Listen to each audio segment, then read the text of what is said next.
Hello, and thank you for joining my Friday Reflection.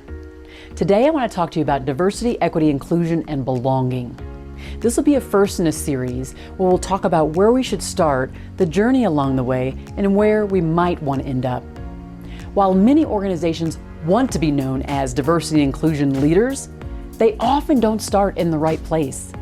While training is one element of the diversity, equity, inclusion strategy, it is normally not the perfect place to start. Why? Organizations have to understand their why for deciding to move forward in these murky waters, for their uncharted waters, for understanding why they want a diverse, equitable, and inclusive workplace. It certainly should not be to keep up with the Joneses out there in the corporate world. No, it needs to be your own unique why. Maybe it's because you feel like having a diverse workforce where everyone feels included and like they belong just makes good business sense.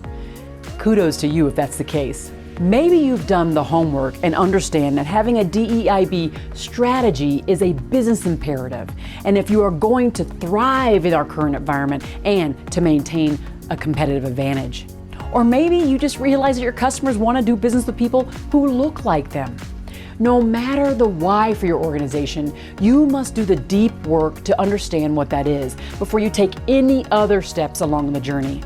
Otherwise, all of your efforts to move in this more enlightened place can be short-lived and have very little impact. You don't land on this, though, in a silo. You have to bring all your leaders together, employees at all the levels of the organization, and come together to discover this together.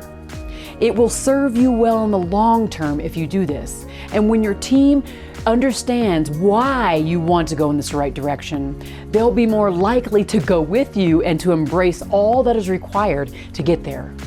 This is not a cookie cutter approach. You have to understand your own unique why in this case. And once you do, it will be a much more fruitful journey. Thank you for tuning in, and be well.